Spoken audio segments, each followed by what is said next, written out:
नाजरीन ग्रामी, आज हम फीफा की बात करेंगे और हम ये जानेंगे कि फीफा का बिजनेस मॉडल कैसे काम करता है। फीफा वर्ल्ड कप जीतने वाली टीम को कितने अरब इनामी रकम मिलेगी, फीफा एज एजेंसी कैसे काम करती है और दुनिया भर के मुमालिक इस दौड़ में क्यों हैं कि फीफा वर्ल्ड कप को अपने मुल्क के अंदर मुनक्किद करवाना चाहते हैं। और इसके अलावा आप तस्वर कर सकते हैं पूरी दुनिया में रहने वाले आधे से भी ज्यादा लोग इस पर्टिकुलर इवेंट को देखते हैं। आइए जानते हैं इन सारे सवालों के जवाब आज की इस वीडियो में।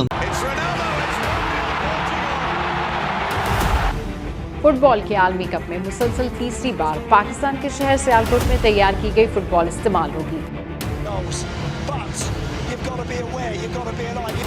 FIFA says that fans will not be allowed to buy alcohol around World Cup stadiums. I think personally, if for 3 hours a day you cannot drink a beer, you will survive.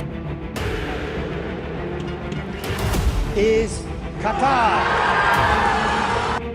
MJ TV के दोस्तों, मैं हूं मुनव्वर हुसैन। आप तमाम देखने और सुनने वालों को अस्सलाम वालेकुम। फीफा लफ्ज का फुल फॉर्म है फेडरेशन इंटरनेशनले दी फुटबॉल एसोसिएशन। ये फ्रेंच जबान में है। इसका तलफ़ुज़ मुझे सही नहीं आता क्योंकि मुझे फ्रेंच जबान बोलने नहीं आती। और इसका इंग्लिश में मतलब हुआ international federation of association football. इसकी शुरुआत सन 1904 में रॉबर्ट गोरेन ने की थी। ये वो आदमी था जो 7 मेंबर्स अलग अलग मुमालिक से लेकर आया था और इन्होंने मिलकर पेरिस में फीफा फाउंडेशन के एक्ट की साइनिंग की। नाजरीन गिरामी, फीफा में 211 एफिलिएटेड टीम्स हैं। ये सारी अलग अलग मुमालिक की कॉन्फेडरेशंस हैं। हर एक कॉन्टिनेंट पर एक फीफा फेडरेशन है, जैसे कि Africa, Europe, south America, Oceania, north और सेंट्रल अमेरिका, कैरेबियन एक साथ हैं और एशिया और ऑस्ट्रेलिया एक साथ हैं। अंटार्कटिका एक ऐसा कॉन्टिनेंट है जहां कोई फीफा की फेडरेशन नहीं है क्योंकि वहां इतने लोग नहीं बसते।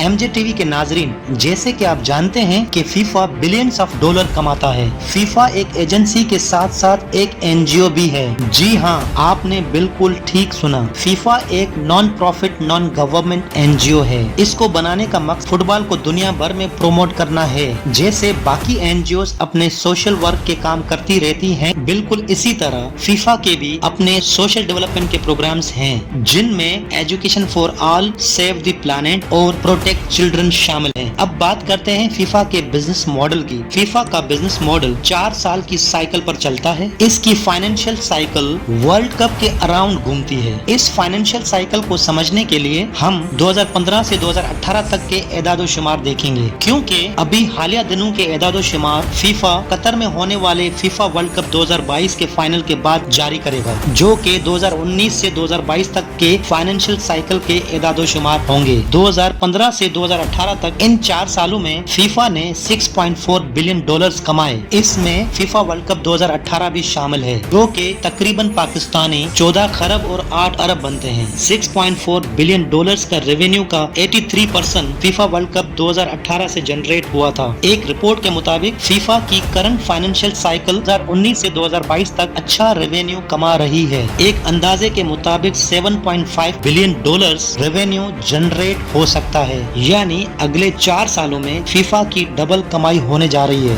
इसकी 2 वजूहत हैं। पहली वजह वुमेन सॉकर है, फीफा की पहली फाइनेंशियल स्ट्रेटजी, जिसमें फीफा वुमेन्स वर्ल्ड कप 2023 शामिल है। FIFA women's world cup 2023 Australia और न्यूजीलैंड में खेला जाएगा। इसके हवाले से अलग अलग स्पॉन्सर से डील साइन की गई है, क्योंकि फीफा वुमेन्स वर्ल्ड कप अब ज्यादा मशहूर हो रहा है। इससे फीफा के पास एक नई रेवेन्यू स्कीम आ गई है। और दूसरी वजह है फीफा वर्ल्ड कप 2026। 2026 का फुटबॉल वर्ल्ड कप सबसे बड़ा वर्ल्ड कप होने जा रहा है, क्योंकि इस वर्ल्ड कप में 32 टीमों की जगह 48 टीमें हिस्सा लेंगी, यानी अब ज्यादा फुटबॉल मैचेस होंगे। और ज्यादा फुटबॉल मैचेस का मतलब हुआ अब एडवर्टाइजमेंट में स्पॉन्सर्स को ज्यादा वक्त मिलेगा अपने कंटेंट को दिखाने के लिए, और फैंस की टीवी पर अटेंशन भी ज्यादा देर बनी रहेगी। फीफा वर्ल्ड कप 2026 3 मुमालिक में खेला जाएगा, जिनमें में यूएसए, कनाडा और मैक्सिको शामिल हैं। फीफा के रेवेन्यू का 95% फीफा वर्ल्ड कप से जनरेट होता है। अभी हम 2015 से 2018 तक की फाइनेंशियल साइकिल की कैलकुलेशन को देखते हैं। फीफा की कमाई का बड़ा जरिया ब्रॉडकास्टिंग राइट्स हैं। फीफा की पिछली फाइनेंशियल साइकिल यानी 2015 से 2018 तक फीफा ने $6.4 बिलियन